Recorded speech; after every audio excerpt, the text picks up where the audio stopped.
السلام علیکم ورحمۃ اللہ وبرکاتہ نحمدہ ونصلی ونسلم علی رسولہ الکریم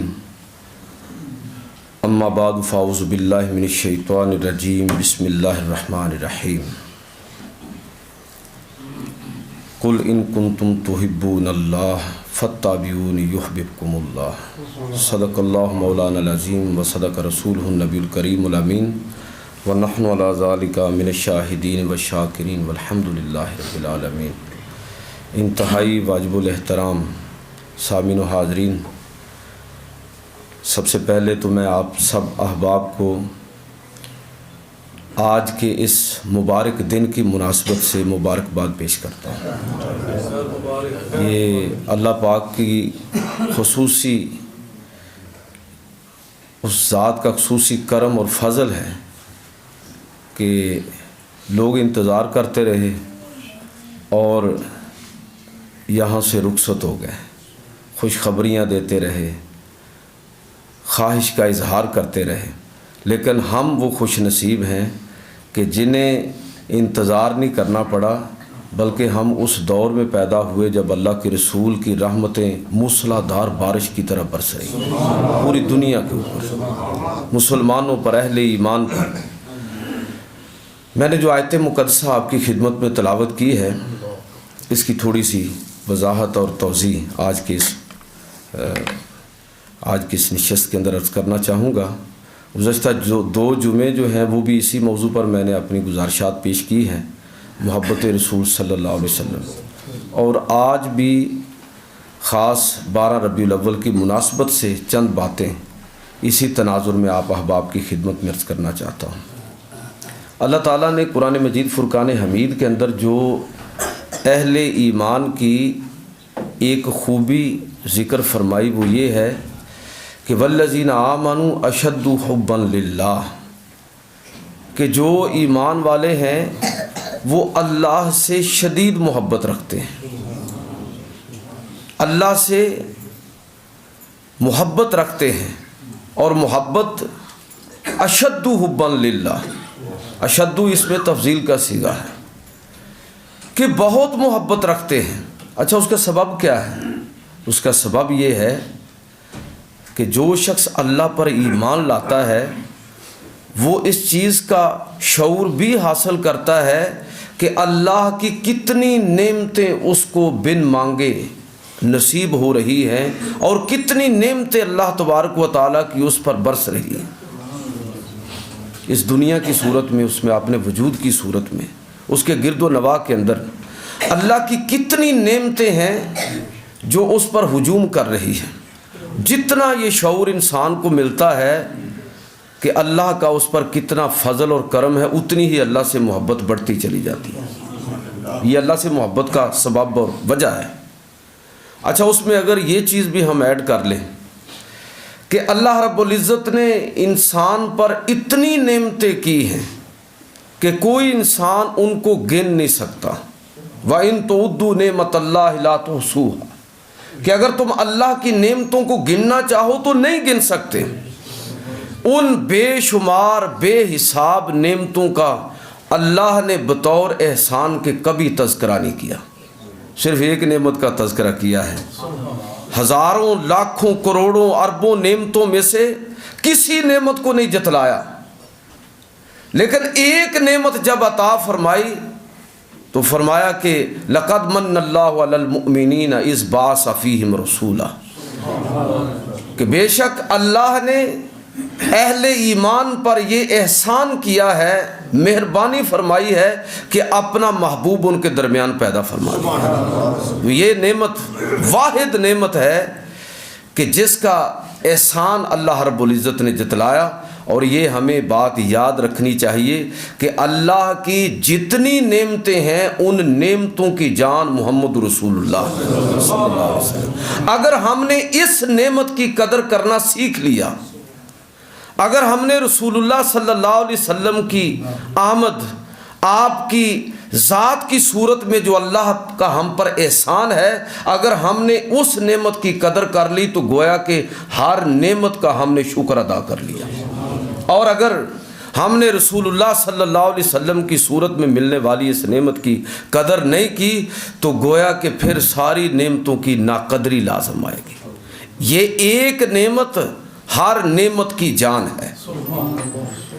ایک صحابی اللہ کے رسول صلی اللہ علیہ وسلم نے ان کو کسی مہم میں سالار بنا کے بھیجا۔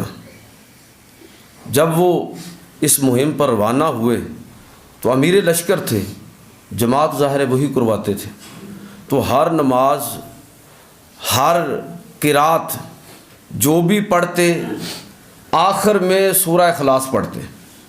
جب بھی قرات کرتے تو اس کا اختتام جو ہے وہ سورہ اخلاص پر کرتے تھے۔ یہ ان کی عادت تھی، ہر نماز میں ایسا ہوتا۔ صحابہ کو بڑا عجیب محسوس ہوا کہ یہ ہر نماز ہر قرات میں اس کا اختتام جو ہے وہ سورۃ الاخلاص پر کرتے ہیں۔ واپس آئے تو اللہ کے رسول صلی اللہ علیہ وسلم کی بارگاہ میں عرض کیا کہ اللہ کے رسول یہ عجیب ان کا معاملہ دیکھا ہے، عجیب چیز دیکھی ہے کہ ہر قرات اور ہر نماز میں آخر میں سورہ اخلاص ہی پڑھتے تھے۔ تو نبی کریم صلی اللہ علیہ وسلم تو جانتے تھے کہ یہ کیوں پڑھتے ہیں، لیکن آپ نے اس کا جواب دینے کی بجائے فرمایا کہ اسی سے پوچھ لو کہ کیوں پڑھتا ہے۔ وہ ہر قرات اور ہر نماز میں سورہ اخلاص ہی کیوں پڑھتا ہے، اسی سے سوال کرو، سالو، اس سے سوال کر لو، پوچھ لو اس سے۔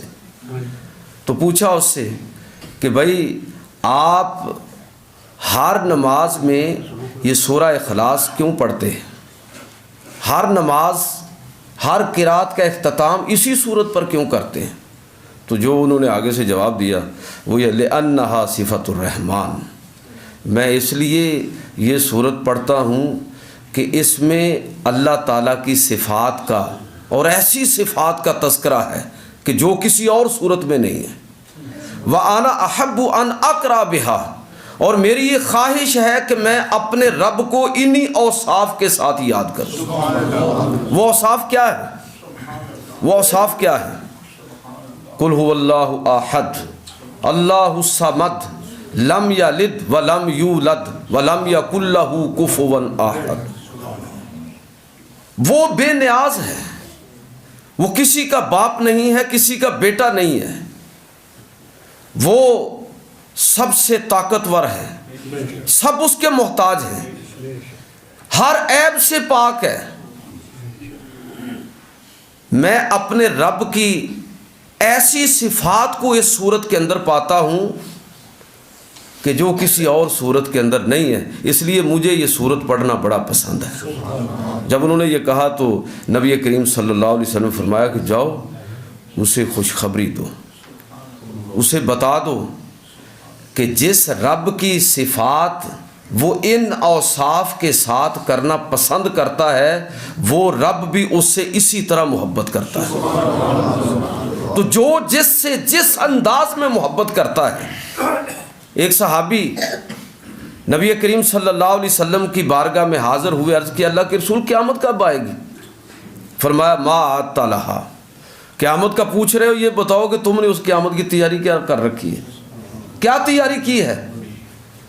عرض کیا اللہ کے رسول لا شیء الا انی احب اللہ ورسولہ، کوئی اور چیز تو نہیں ہے لیکن میں اللہ اور اللہ کے رسول سے محبت کرتا ہوں۔ جب یہ جواب دیا تو نبی کریم صلی اللہ علیہ وسلم فرمایا انت مع من احببت، تو اسی کے ساتھ ہوگا جس کے ساتھ محبت کرتا ہے۔ ہماری محبت ہمارے رب کے ساتھ ہے، اور رب کی محبت اس وقت تک نصیب نہیں ہو سکتی جب تک ذات مصطفیٰ صلی اللہ علیہ وسلم کے ساتھ والہانہ محبت اور عقیدت نہ رکھی جائے۔ اور میں عرض کرنا چاہوں گا کہ یہ واحد محبت ہے جو اندھی ہونی چاہیے، اس میں نہ کان سننے کے لیے کوئی اور چیز اور نہ کوئی آنکھ کسی اور چیز کو دیکھنے کی ضرورت ہے۔ عقل قربہ کن بپیش مصطفیٰ، حضور کی محبت کا تقاضا یہ ہے کہ رسول اللہ صلی اللہ علیہ وسلم کے سامنے ہر اعتبار سے سرنڈر کر کے ذات مصطفیٰ کو اپنے لیے نمونہ بنا لیا جائے۔ نعرہ تکبیر، نعرہ رسالت، نعرہ رسالت، عظمت و شان مصطفیٰ۔ آج یہ ہمارا اجتماع اس مسجد میں پورے ملک کی مساجد کے اندر، پورے عالم اسلام کے اندر، یہ اصل میں اسی محبت کا اظہار ہے، تاکہ ہم اللہ تعالیٰ کو، جس رب نے صرف اسی واحد نعمت کو جتلایا ہے، تذکرہ کیا ہے، تاکہ ہم اپنے رب کی بارگاہ میں یہ عرض کر سکیں محبت کے ساتھ، عقیدت کے ساتھ کہ اے ہمارے رب، ہم تیری محبت چاہتے ہیں، لیکن چونکہ تیری محبت تیرے حبیب سے محبت کیے بغیر ممکن نہیں ہے، اس لیے آج ہم تیرے حبیب سے اپنی محبت کا اعلان کر رہے ہیں، تجدید عہد کر رہے ہیں، اور ببانگ دہل حضور صلی اللہ علیہ وسلم سے اپنی عقیدتوں، محبتوں کے پھول اپنے اپنے انداز میں نچھاور کر رہے ہیں۔ یہ جو تذکرہ ہے نبی کریم صلی اللہ علیہ وسلم کا، تو یہ تذکرہ آج تو نہیں ہے، میں نے شروع میں عرض کیا کہ یہ تذکرہ حضور صلی اللہ علیہ وسلم کی آمد سے پہلے، بلکہ حضور کی آمد کی کیا بات کریں، ابھی تو خدائے ذات خدا کے اور کچھ وجود کے اندر بھی نہیں آیا، اس وقت حضور کے تذکرے موجود ہیں، اس لیے کہ حضور کا ذکر کرنے والی خود اللہ کی ذات ہے، اول و آخر۔ جب کچھ نہ تھا اس وقت بھی حضور کے تذکرے موجود ہیں، اور جب کچھ نہ ہوگا اس وقت بھی ذکر مصطفیٰ صلی اللہ علیہ وسلم ہوگا۔ تو حضور کا ذکر تو ازل سے ہو رہا ہے اور اب تک ہوتا رہے گا، ہر چیز فنا ہو جائے گی، لیکن ذکر مصطفیٰ، اللہ رب العزت خود ذکر مصطفیٰ کرنے والا ہے، خود ذات رسول صلی اللہ علیہ وسلم پر رحمتوں کے پھول اللہ کی طرف سے برستے ہیں۔ تو جو ذات ابدی ہے، ازلی ہے اور ہمیشہ ہے، وہ جب اس ذات کا تذکرہ کرنے کے لیے موجود ہے تو اس سے زیادہ اور بڑی بات کیا ہوگی۔ حضور کے تذکرے تو ہمیشہ سے ہیں، لیکن میں بات کر رہا ہوں کہ جو چیزیں ہم پڑھتے ہیں اور سنتے ہیں حضرت آدم کی پیدائش سے پہلے اور اس کے بعد، اور پھر یہ سلسلہ در سلسلہ انبیاء کس طرح اس دنیا کے سٹیج کو تیار کرتے رہے، اور کس طرح جناب ابراہیم علیہ السلام دعا کر کے رخصت ہوئے کہ اے میرے رب، ان کے اندر انہی میں سے رسول مبعوث فرما، ربنا وابعث فیہم رسولا من انفسہم، اے اللہ ان کے اندر سے، انہی میں سے ان کے اندر رسول پیدا فرما۔ دعائے ابراہیم، اور میں عرض کروں گا ابراہیم علیہ السلام کی دعا ہے رسول اللہ صلی اللہ علیہ وسلم، سبحان اللہ۔ حضور خود فرماتے ہیں حضرت عیسیٰ علیہ السلام حضور سے پہلے آخری نبی ہیں، اور ان کا تعارف جو قرآن مجید نے کروایا تو وہ کیا ہے، مبشرم برسول یاتی من بعد اسمہ احمد، کہ یہ وہ ہیں کہ ان کی ایک پہچان یہ ہے، عیسیٰ علیہ السلام کا ایک تعارف ہی یہ ہے، بات پر ذرا غور فرمائیں، عیسیٰ علیہ السلام کا تعارف کیا ہے کہ وہ اس رسول کی بشارت دینے والے ہیں جو ان کے بعد تشریف لانے والے ہیں۔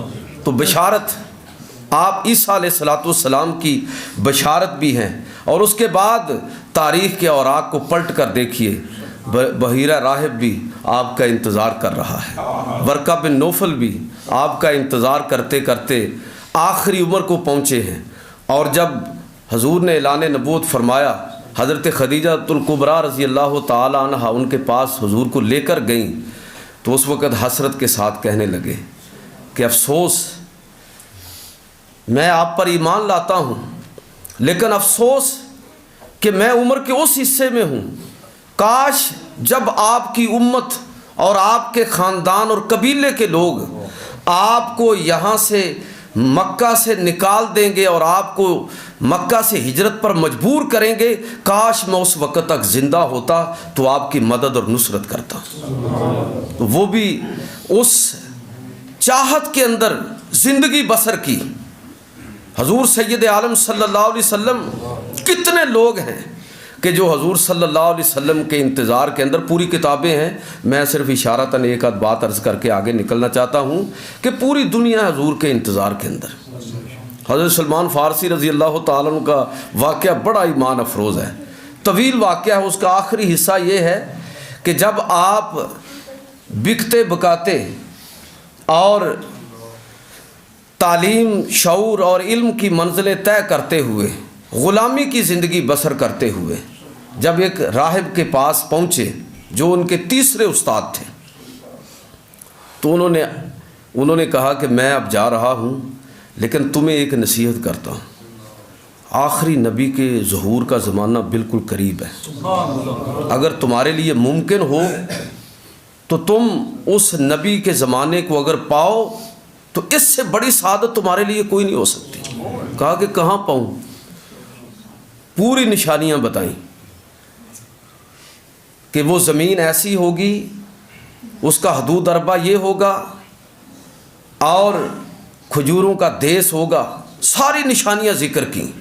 اتنی نشانیاں بتائیں کہ سلمان فارسی رضی اللہ تعالیٰ عنہ جب اس سرزمین کی طرف نکلے تو انہیں اس سرزمین کو، اس جگہ کو پہچاننے میں سرے منہ بھی ان کو کوئی شک نہیں ہوا۔ قرآن کہتا ہے نا کہ یعرفونہ کما یعرفون ابناءہم، یہ اہل کتاب حضور صلی اللہ علیہ وسلم کو اس طرح پہچانتے تھے، اور نبی صلی اللہ علیہ وسلم کی شہرت آپ کی آمد سے پہلے اس قدر لوگوں کی زبانوں پر تھی کہ کسی کو کوئی شک نہیں تھا، حضور کو اس طرح جانتے اور پہچانتے تھے جس طرح کوئی اپنی اولاد کو پہچانتا ہے۔ لاکھوں کروڑوں کا مجمع بھی ہو، کبھی کسی کو شک ہوا ہے کہ یہ میرا بیٹا ہے، یہ میری بیٹی ہے، اس طرح لوگ جانتے تھے۔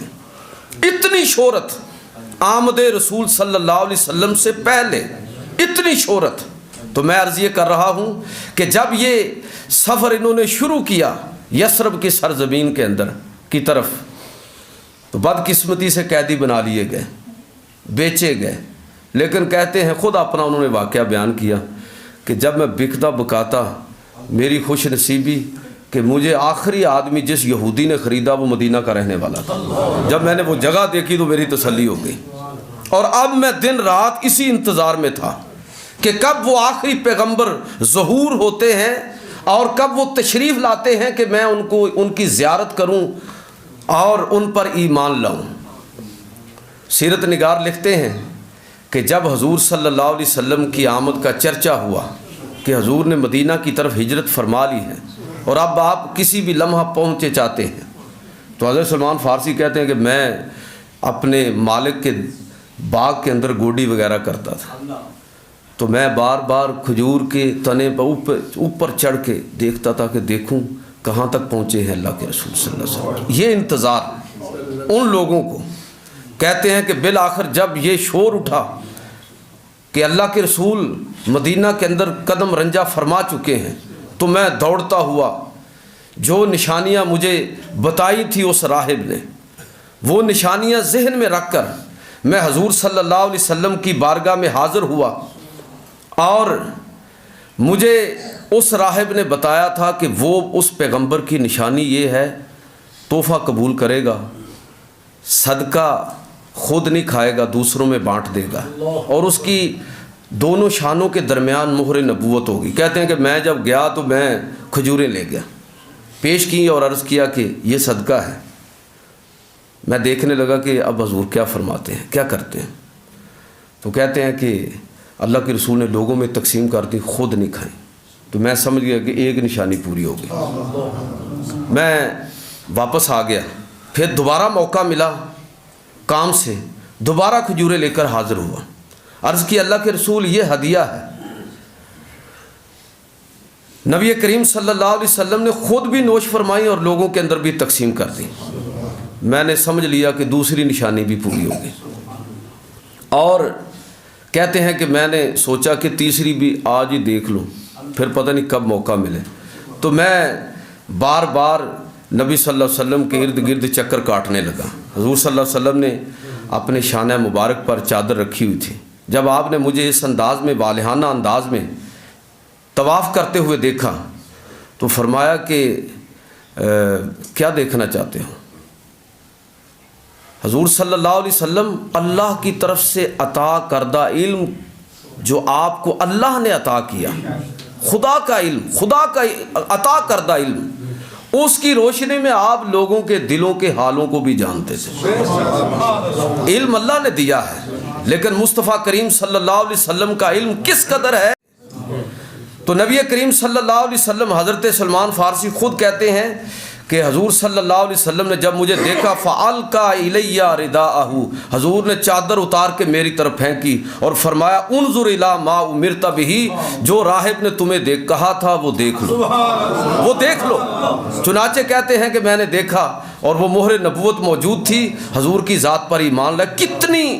کتنا سفر اختیار کیا، فارس سے چلے ہیں اور لمبی زندگی حضور کے انتظار میں گزاری اور بالآخر اس منزل پر پہنچے. میں کہنا یہ چاہتا ہوں کہ رسول اللہ صلی اللہ علیہ وسلم کی آمد، آپ کا انتظار یہ لوگ صدیوں کرتے رہے. ہم وہ خوش نصیب ہیں کہ جنہیں رسول اللہ صلی اللہ علیہ وسلم کا انتظار کرنا نہیں پڑا، بلکہ رسول اللہ صلی اللہ علیہ وسلم ہمارے لیے پہلے سے موجود ہیں. آپ کی آمد ہو چکی، ہم آپ پر ایمان لا کے گویا کہ اپنا ایمان اور دین اور سب کچھ مکمل کر سکتے ہیں. تو رسول اللہ صلی اللہ علیہ وسلم، اس حوالے سے ایک بات صرف پھر آخری حصے کی طرف گفتگو کے آتا ہوں کہ یہ آپ نے کبھی غور کیا کہ انصار مدینہ جھٹ پٹ ہی مسلمان ہو گئے تھے. یہ واقعہ بھی سیرت میں پڑھنے والا ہے. اہل مکہ مسلمان نہیں ہوئے، یہ نہیں ہے کہ وہ پہچانتے نہیں تھے، یہ بات بھی سمجھنے والی ہے. اہل مکہ بھی حضور کو پہچانتے تھے، جانتے تھے. ان کے اسلام قبول نہ کرنے کی وجوہات اور ہیں. ہمارے مورخین سیرت نگاروں نے وہ وجوہات لکھی ہیں، ورنہ یہ کیسے ممکن ہے کہ فتح مکہ کے موقع پر، یعنی جو بات انہیں 21 سال میں سمجھ نہیں آئی، 13 سال مکی زندگی اور 8 سال مدینہ کی زندگی، 8 اور 13 21، تو 21 سال میں سمجھ نہیں آئی اور فتح مکہ کے موقع پر یکدم سمجھ آ گئی. ایسا نہیں ہے، سمجھ ان کو پہلے ہی تھی. ابو جہل نے بھی ایک موقع پر کہا تھا کہ محمد مجھے پتہ ہے کہ تم سچے ہو، مجھے پتہ ہے تم سچے ہو، تم جھوٹ نہیں کہتے، لیکن میں تم پر ایمان اس وجہ سے نہیں لاؤں گا کہ پہلے ہی تیرے قبیلے اور خاندان کے پاس بڑے اعزازات ہیں. اب اگر تمہارا نبی بھی مان لوں تو گویا کہ تمہارا قبیلہ ہمارے قبیلے سے آگے نکل جائے. یعنی یہ تعصب اور عصبیت تھی جس نے ان کو دین اور ایمان سے روکا، ورنہ اہل مکہ بھی حضور کی سچائی کے روز اول سے قائل تھے. تو میں یہ عرض کر رہا ہوں کہ اہل مدینہ یکدم مسلمان ہوئے. اس کی وجہ بھی سیرت نگار یہ لکھتے ہیں کہ یہودیوں سے انہوں نے بار بار سن رکھا تھا کہ نبی آخر الزمان کا زمانہ قریب ہے، ان کا ظہور ہونے والا ہے، اور وہ دیکھتے تھے کہ یہ لوگ اس پیغمبر کے نام پر فتح طلب کرتے ہیں، جنگ کے اندر کامیابی کی اللہ سے دعا کرتے ہیں. تو جب انہوں نے رسول اللہ صلی اللہ علیہ وسلم سے ملاقات کی تو یہ سمجھا کہ جب اب یہ نبی آ گئے ہیں، اس سے پہلے کہ یہودی ان پر ایمان لائے، ہم کیوں نہ ان پر ایمان لا کر دنیا اور آخرت کی ساری کامیابیاں سمیٹیں. تو وہ حضور صلی اللہ علیہ وسلم کو یہودیوں کے ان اعلانات کے ذریعے جانتے تھے، وہ تو اہل کتاب میں سے نہیں تھے.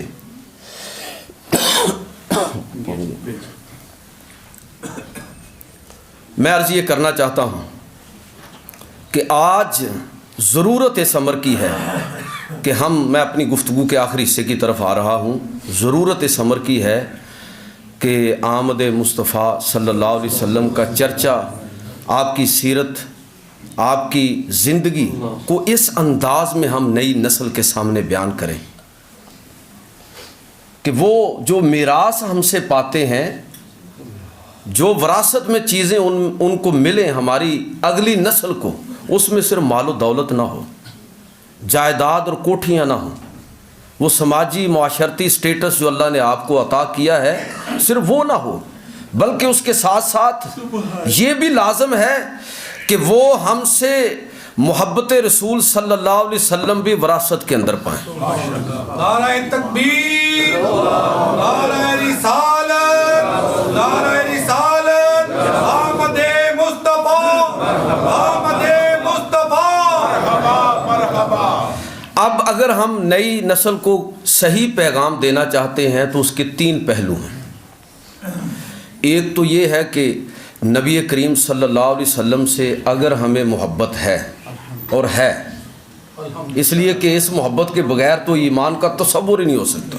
اقبال کہتے ہیں نا کہ قوت عشق سے ہر پست کو بالا کر دے، دہر میں اسم محمد سے اجالا کر دے۔ اگر یہ اسپرٹ ہمارے اندر موجود نہیں ہے تو ایمان ہی موجود نہیں ہے۔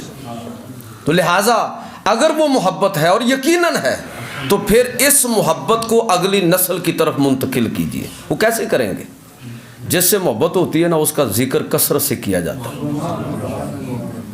تو وہ آپ درود پاک پڑھ کر اس کی تلقین کر کے، حضور کی سیرت کا تذکرہ کر کے، آپ صلی اللہ علیہ وسلم کی ذکر پر مبنی محافل سجا کے جس انداز میں بھی اگلی نسل کو یہ پیغام منتقل کیجیے۔ ایک تو یہ، دوسرا یہ ہے کہ نبی کریم صلی اللہ علیہ وسلم کی سیرت کا تذکرہ اس انداز میں کرنے کی ضرورت ہے کہ آپ نے انسانوں کو اور انسانیت کو کس انداز میں مخاطب کیا ہے اور انسانوں کو کس انداز میں آپ نے ایڈریس کیا ہے۔ لوگوں کے ساتھ آپ صلی اللہ علیہ وسلم، دیکھیں ایک ہے صورت اور ایک ہے سیرت۔ صورت کا تذکرہ بھی ضروری ہے، یہ لازم ہے کہ ہم شمائل کا تذکرہ کریں، معجزات کا ذکر کریں، حضور صلی اللہ علیہ وسلم کے فضائل و کمالات کا تذکرہ کریں، وہ بھی لازم ہے، اس سے محبت بڑھے گی۔ لیکن اس کے ساتھ ساتھ ضروری ہے کہ ہم نبی کریم صلی اللہ علیہ وسلم نے جس انداز میں انسانوں کے ساتھ اپنا رویہ اختیار کیا اس چیز کو بھی سمجھیں اور پڑھیں کہ کس طرح۔ میں صرف ایک واقعہ عرض کرتا ہوں کہ ایک صحابی کا بچہ گم ہو گیا، نبی کریم صلی اللہ علیہ وسلم کی بارگاہ میں عرض کیا، اللہ کے رسول میرا بیٹا گم ہو گیا، دعا کیجیے۔ ابھی یہ باتیں ہو رہی تھی کہ ایک صحابی جنہوں نے یہ بات سنوں نے کہا کہ وہ تو مجھے پتا ہے کہ فلاں باغ میں نے تیرے بچے کو دوسرے بچوں کے ساتھ کھیلتے ہوئے دیکھا ہے۔ تو باپ تھا نا اور جدائی تھی تو فوراً دوڑ پڑے کہ جا کے اپنے بیٹے کو ملتا ہوں، اس کو ڈھونڈتا ہوں، گھر لے کر آتا ہوں۔ جب وہ دوڑے تو اللہ کے رسول نے فرمایا کہ اس کو واپس بلا۔ واپس بلایا تو فرمایا کہ دیکھو تم وہاں جا رہے ہو اور ظاہر ہے کہ اس وقت تمہارے اوپر ایک خاص کیفیت آ رہی ہے کہ بیٹے کی جدائی میں تمہاری بری حالت ہو رہی ہے، تمہاری محبت اپنے نقطہ کمال کو چھو رہی ہے۔ تم وہاں جاؤ گے تو تم اپنے بیٹے کو جس انداز میں بلاؤ گے اور پھر اس کو جس طرح تم پیار کرو گے، محبت کرو گے، ہو سکتا ہے کوئی بچہ وہاں پر ایسا ہو جس کا باپ موجود نہ ہو، تو تم اپنے آپ پر ضبط رکھنا، اس کو اس نام سے پکارنا جس نام پر تو نے اس کا نام رکھا ہے، اور اس انداز میں اس سے وہاں پر دیگر بچوں کے سامنے اپنی والہانہ محبت کا اظہار نہ کرنا۔ اس کے مواقع اور بڑے موجود ہیں، تو اس انداز میں نہ کرنا کہ کوئی اگر ایسا بچہ کہ جس کا باپ موجود نہیں ہے تو وہ اس کو دیکھے اور اس کے دل پر یہ بات گراں گزرے۔ جس پیغمبر کی تعلیم یہ ہے کہ لوگوں کی عزت نفس مجروح نہ ہونے پائے، جس پیغمبر نے ہمیں یہ تعلیم دی کہ کوئی شخص اپنی بیوی کے ساتھ کسی بیوہ عورت کے سامنے اظہار محبت نہ کرے، جس پیغمبر نے ہمیں یہ تعلیم دی کہ دولت مند لوگ غریبوں کے سامنے اپنی دولت کی نمائش نہ کریں کہ ان کی عزت نفس مجروح ہوگی، ان کو اپنی غربت کا احساس ہوگا، جس پیغمبر نے ہمیں یہ تعلیم دی ہے کہ لوگوں اگر تم کھانا پکانے لگو تو پھر اس کو اپنے اڑوس پڑوس سے چھپا لو، پھل لے کر آئے ہو، گوشت بنانا چاہتے ہو چھپا لو، اگر نہیں کر سکتے تو پھر تھوڑا شوربہ بڑھا لو اور ان تک بھی پہنچاؤ۔ جس پیغمبر نے دوسرے لوگوں کی عزت نفس کی اس حد تک تعلیم دی ہے، میں عرض کرنا چاہوں گا کہ ہمیں اس پیغمبر کی سیرت کو پڑھنے کی ضرورت ہے۔ یہ بڑا لازم ہے، آج ہمارا انسانوں کے ساتھ رویہ درست نہیں ہے۔ اور آخری بات کرنا چاہتا ہوں کہ نبی کریم صلی اللہ علیہ وسلم کے مناقب بیان کرتے ہوئے میں یہ بات بلا مبالغہ کہہ رہا ہوں، حضور کی جب تعریف کریں تو کوئی کنجوسی کرنے کی ضرورت نہیں ہے. ہر طرح کی تعریف اس میں مبالغہ پسندیدہ. لا یمکن ثناء کما کان حق بعد از خدائے بزرگ تو ہی قصہ مختصر.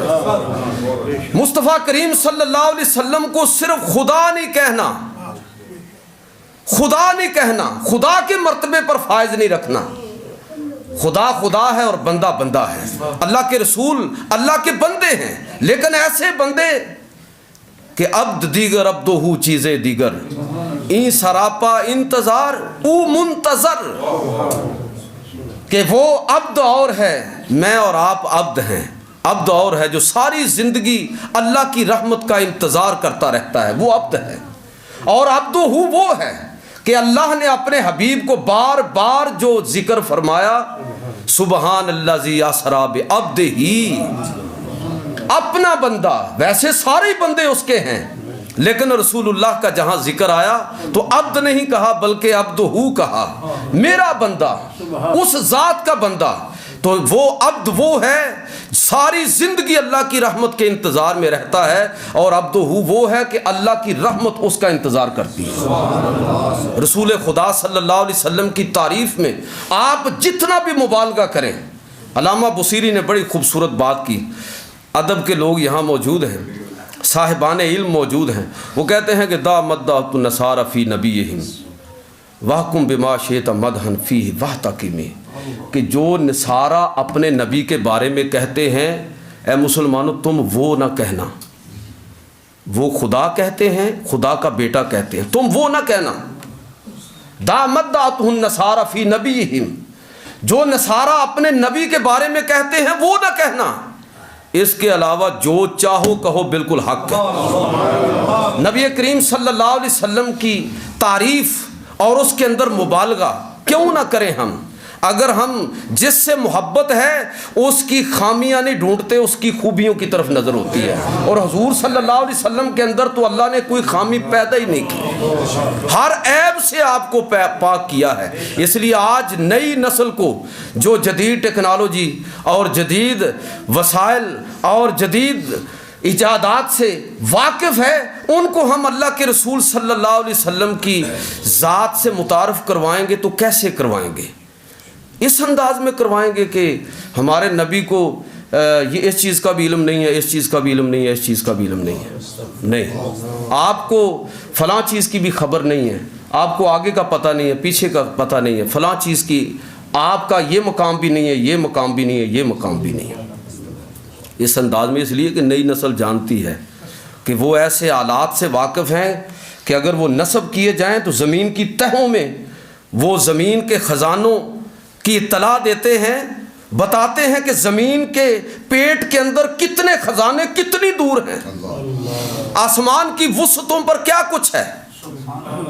ہر چیز کو وہ جانتا ہے. آج کا نوجوان جدید علوم کی روشنی میں، اور جب میں اور آپ اس کو یہ بتائیں کہ ہمارے پیغمبر کو اس چیز کا بھی علم نہیں ہے اور اس چیز کا بھی علم نہیں ہے، وہ یہ خوبی بھی نہیں رکھتے اور یہ خوبی بھی نہیں رکھتے، بلکہ ہمیں اپنے پیغمبر صلی اللہ علیہ وسلم کی تعریف اس انداز میں کرنی چاہیے کہ اپنی نئی نسل کو بتائیں کہ ہمارے پیغمبر وہ ہیں کہ جن کی نگاہ کا حال یہ ہے، جن کی نگاہ مصطفیٰ صلی اللہ علیہ وسلم، یہ مقام اور یہ مرتبہ حضور صلی اللہ علیہ وسلم کا کہ اگر آسمان کی بلندیوں کی طرف نظر اٹھائیں تو جنت تک نظر پہنچے، عرش الہی کو دیکھیں، اگر زمین کی وسعتوں کی طرف تو تحت و سرا تک نظر پہنچے.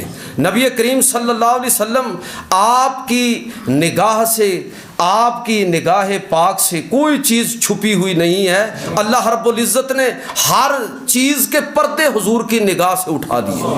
آپ کی نظروں سے کوئی چیز اوجھل نہیں ہے. میں اپنی طرف سے بات نہیں کر رہا. سنیے صحیح مسلم کی روایت، حضور صلی اللہ علیہ وسلم خود فرماتے ہیں ان اللہ زوالی الارض حتی رأیت مشارقہا و مغاربہا. اللہ تعالیٰ نے زمین کی وسعتوں کو میرے سامنے اس طرح سمیٹ دیا ہے کہ میں اس کے مشرق اور مغرب کو دیکھتا ہوں. ہمارے نبی، آج یہ نہیں ہم نوجوان نسل کو بتائیں گے کہ آپ کا موبائل تو زیادہ طاقتور ہے لیکن ہمارا نبی اس کے مقابلے میں کمزور ہے. ایسی بات نہیں ہے. ہم بتائیں گے ہمارے پیغمبر وہ ہیں کہ جو خود فرما رہے ہیں, اور صحیح مسلم کی روایت ہے, حوالہ نوٹ کریں بے شک, کہ اللہ کے پیغمبر صلی اللہ علیہ وسلم فرما رہے ہیں کہ میرے رب نے زمین کی وسعتوں کو میرے سامنے اس طرح سمیٹ دیا ہے کہ میں اس کے مشرق اور مغرب کو دیکھتا ہوں. اور میں کہتا ہوں کہ حضور کی بات چھوڑیے, حضور کے غلاموں کا بھی یہی حال ہے. حضرت عمر فاروق رضی اللہ تعالیٰ عنہ منبر پر تشریف فرما ہے اور خطبہ دے رہے ہیں, اچانک بغیر کسی مناسبت سے, بغیر کسی سبب کے اچانک کہتے ہیں یا ساریۃ الجبل, یا ساریۃ الجبل.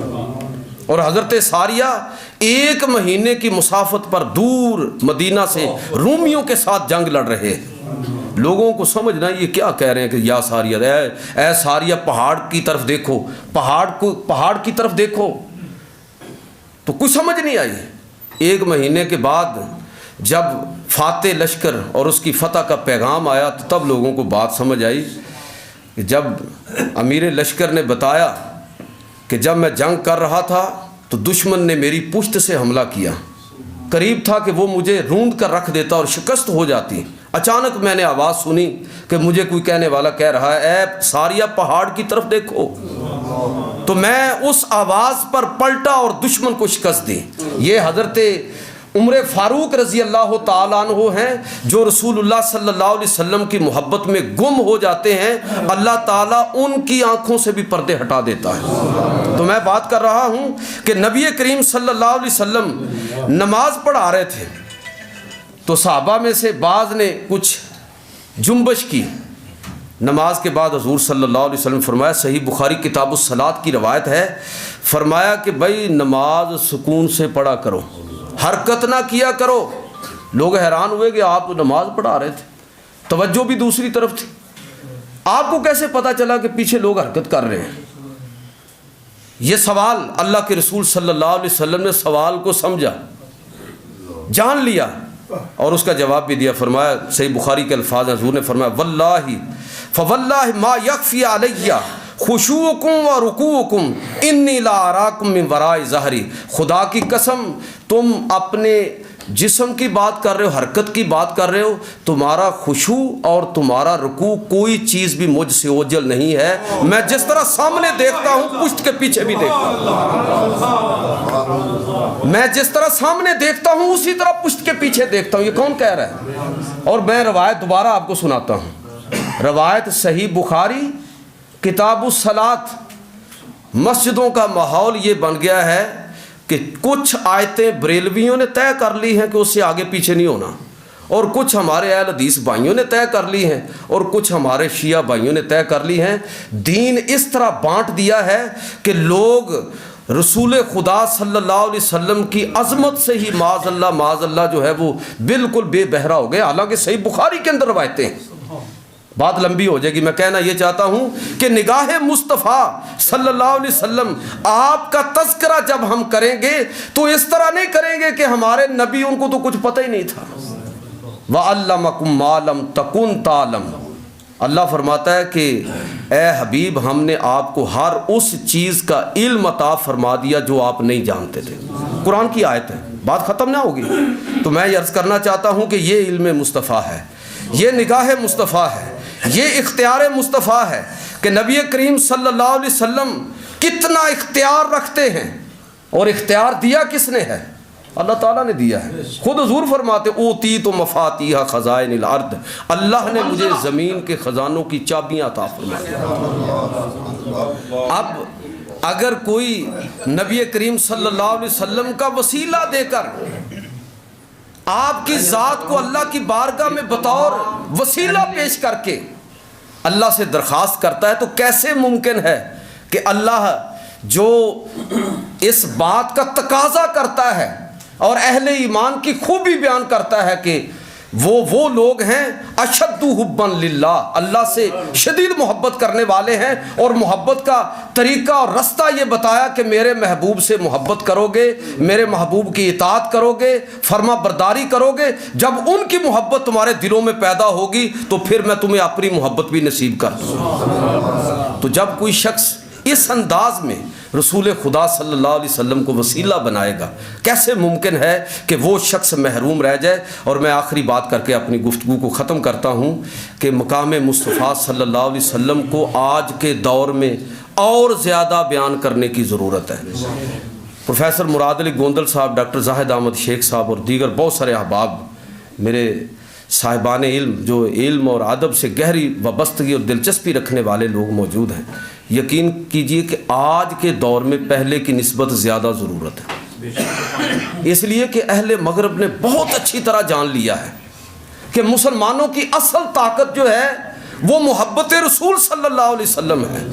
یہ فاقہ کش جو موت سے ڈرتا نہیں کبھی، روح محمد اس کے بدن سے نکال دو، فکر عرب کو دے کے فرنگی تخیلات، اسلام کو حجاز و یمن سے نکال دو۔ آج پہلے کی نسبت زیادہ ضرورت ہے کہ نبی کریم صلی اللہ علیہ وسلم کی سیرت، آپ کی صورت، آپ سے اپنی وابستگی کا اظہار والہانہ انداز میں کیا جائے۔ اللہ کی نگاہ میں حضور کا مقام کیا ہے؟ صرف ایک حوالہ عرض کر رہا ہوں کہ نبی کریم صلی اللہ علیہ وسلم، اللہ کتنا اپنے نبی کو پروٹوکول دے رہا ہے، کتنا نبی کریم صلی اللہ علیہ وسلم کا مقام خود اللہ کی نگاہ میں ہے کہ جب نبی کریم صلی اللہ علیہ وسلم نماز کے دوران، خواہش تو تھی لیکن نماز کے دوران جب اس خواہش نے شدت اختیار کی کہ مسلمانوں کا قبلہ بیت المقدس کی بجائے